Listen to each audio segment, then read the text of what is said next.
Standard வேரியண்ட்டில் நமக்கு அந்த ஃபீச்சர்லாம் வராது. ஸ்டாண்டர்ட் வேரியண்ட் பொறுத்தவரையில் நார்மலான அனலாக் மீட்டர் தான் கொடுப்பாங்க. டீலக்ஸ் வேரியண்ட் பொறுத்தவரையில் ஒரு பெஸ்ட்டு சாய்ஸாக இருக்கும். ஒரு வேல்யூ ஃபார் மணி அப்படின்னே சொல்லலாம். ஹெச் ஸ்மார்ட் வேரியண்ட் பொறுத்தவரையில் அது ஒரு டாப் வேரியண்ட். அதில் பார்த்தீங்கன்னா நமக்கு ரிமோட் கீலாம் வரும். மற்றபடி ஃபுல் ஃபீச்சர்ஸ் எல்லாமே நமக்கு வந்து ஹெச் வேரியண்ட்டில் கொடுக்குறாங்க. ஹெச் ஸ்மார்ட் வேரியண்ட்டில் ஃபுல் ஃபீச்சர்ஸ் எல்லாமே நமக்கு கொடுக்குறாங்க.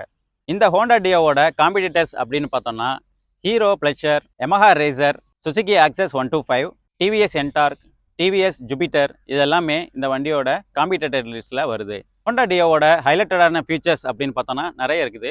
ஒன்றா இப்போ டீட்டெயிலாக பார்ப்போம். ஃபஸ்ட்டு ஃபீச்சர் பார்த்தோன்னா PGM-FI ஃபியூல் இன்ஜெக்ஷன் சிஸ்டம் கொடுக்குறாங்க. ஒரு sensor based fuel injection system கொடுக்குறாங்க. இதனால் என்ன ஆகுதுன்னா இன்டெலிஜென்ட்டாக இன்ஜினுக்கு எவ்வளவு பெட்ரோல் சப்ளை வேணுமோ அது மட்டுமே லிமிட்டடாக இன்ஜினுக்கு சப்ளை பண்ணுது. இதனால் நமக்கு வந்து ஒரு நல்ல வண்டியோட பெர்ஃபார்மன்ஸும் கிடைக்குது, மைலேஜும் நமக்கு அதிகமாக கிடைக்குது. இது ஒரு நல்ல ஃபியூச்சர் அப்படின்னு சொல்லலாம்.